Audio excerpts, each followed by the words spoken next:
കാലിഫോർണിയയിൽ പടർന്നു പിടിച്ച അതീവ നാശനഷ്ടം വരുത്തിയ കാട്ടുതീ അമേരിക്കയുടെ സാമ്പത്തിക രംഗത്തെ എങ്ങനെയാണ് ബാധിച്ചത്? ഇതുമൂലം അമേരിക്കയിലെ സ്റ്റോക്ക് മാർക്കറ്റ് തകർന്നടിഞ്ഞോ? കാലിഫോർണിയയിൽ പടരുന്ന കാട്ടുതീകളെ കുറിച്ച് വളരെയേറെ ഫേക്ക് ന്യൂസുകളും തെറ്റിദ്ധാരണകളും ഇന്ത്യക്കാരുടെ ഇടയിൽ പ്രചരിക്കുന്നുണ്ട്. എന്നാൽ ഇതിന്റെ വാസ്തവവും ഇതുവരെ ഈ തീപിടുത്തത്തിൽ ഉണ്ടായ യഥാർത്ഥ നഷ്ടവും വ്യക്തമായി അറിയേണ്ടേ? പലരുടെയും ധാരണ കാലിഫോർണിയയിൽ ആദ്യമായാണ് കാട്ടുതീ ഉണ്ടാവുന്നത് എന്നാണ്. എന്നാൽ കാലിഫോർണിയയിൽ കാട്ടുതീ പടരുന്നത് പുതിയ കാര്യമല്ല. എല്ലാ വർഷവും ഇവിടെ വലിയ കാട്ടുതീകൾ ഉണ്ടാകുന്നതാണ്.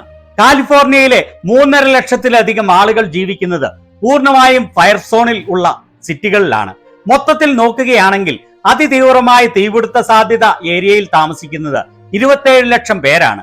ഈ വർഷം ഇപ്പോഴുണ്ടായ തീപിടുത്തമല്ല ഏറ്റവും കൂടുതൽ ഏക്കർ സ്ഥലം കത്തി നശിപ്പിച്ചത്. 2000 മുതൽ 2024 വരെയുള്ള ഓരോ വർഷങ്ങളിൽ ഇവിടെ ഉണ്ടായിട്ടുള്ള തീപിടുത്തത്തിന്റെ എണ്ണവും അത് എത്രത്തോളം ഏക്കർ ഏരിയയാണ് കത്തി നശിപ്പിച്ചത് എന്നും കാണിക്കുന്ന പട്ടികയാണ് ഇത്. ഇതിൽ നോക്കുമ്പോൾ നിങ്ങൾക്ക് വ്യക്തമാവും 2000 മുതൽ 2024 വരെ എല്ലാ വർഷവും ഏറ്റവും കുറഞ്ഞത് 6000-ലധികം കാട്ടുതീകൾ ഇവിടെ പടർന്നു പിടിക്കാറുണ്ട് എന്ന്.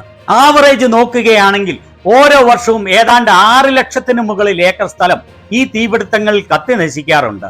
2003-ലും 2007-ലും 2008-ലും 2017-ലും 2018-ലും 2020-ലും 2021-ലും 2024-ലും 1 മില്യണിലധികം ഏക്കർ കാട്ടുതീയിൽ കത്തി നശിച്ചിട്ടുണ്ട്.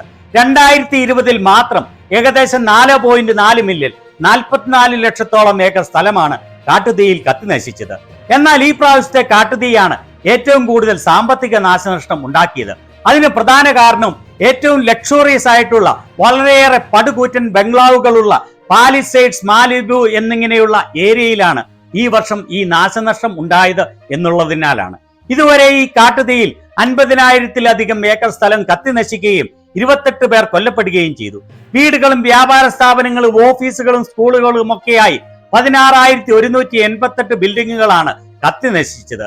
അക്യുവെതറിന്റെ കണക്കനുസരിച്ച് ഏകദേശം $275 ബില്യൺ, അതായത് 25 ലക്ഷം കോടിയോളം രൂപയുടെ നാശനഷ്ടമാണ് ഉണ്ടായിരിക്കുന്നത്. ഇവിടെയുള്ള കെട്ടിടങ്ങളുടെ ഉയർന്ന മൂല്യം ഇതിന് പ്രധാന കാരണമാണ്.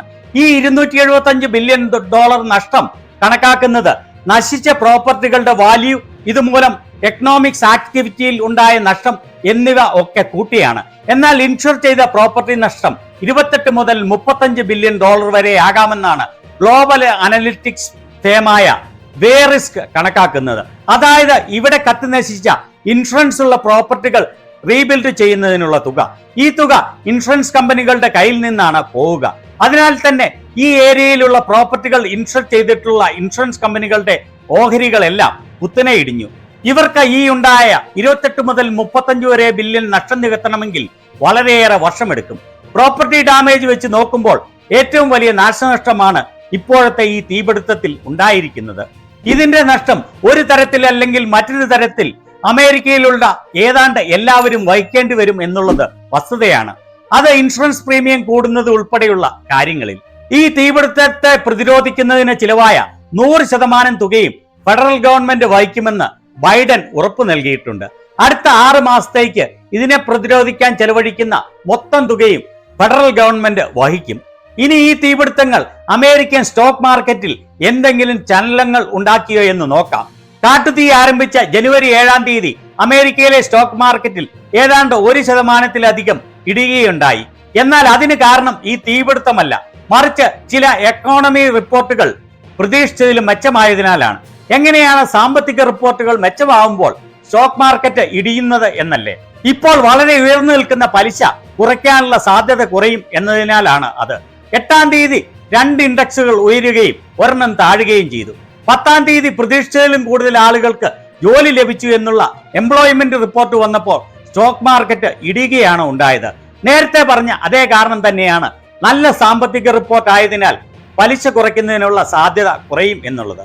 15-ാം തീയതി ആവട്ടെ ഏതാണ്ട് 2%-ലധികം സ്റ്റോക്ക് മാർക്കറ്റ് ഉയരുകയാണ് ഉണ്ടായത്.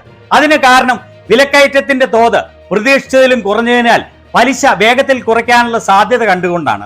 17-ാം തീയതി സ്റ്റോക്ക് മാർക്കറ്റ് കുത്തനെ ഉയർന്നു.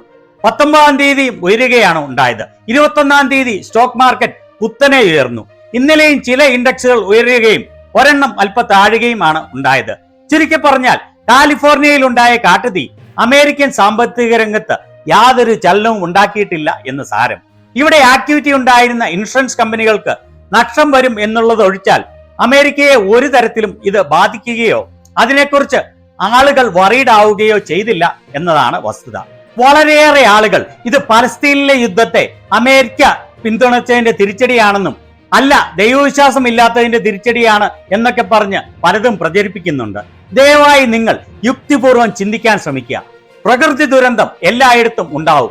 അത് വയനാട്ടിലാണെങ്കിലും ഹിമാചലിലാണെങ്കിലും ഗുജറാത്തിലാണെങ്കിലും ഒക്കെ. ഇതൊന്നും ഒന്നിനുമുള്ള തിരിച്ചടിയല്ല.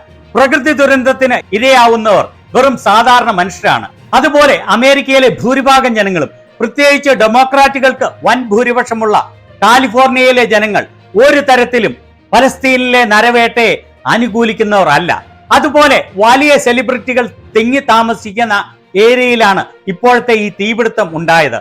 എന്നാൽ ഈ സെലിബ്രിറ്റികളിൽ ബഹുഭൂരിപക്ഷവും ഇസ്രയേലിന്റെ പലസ്തീനെതിരെയുള്ള നടപടിയോട് തങ്ങൾക്കുള്ള എതിർപ്പ് പരസ്യമായി പ്രകടിപ്പിച്ചിട്ടുള്ളവരാണ്.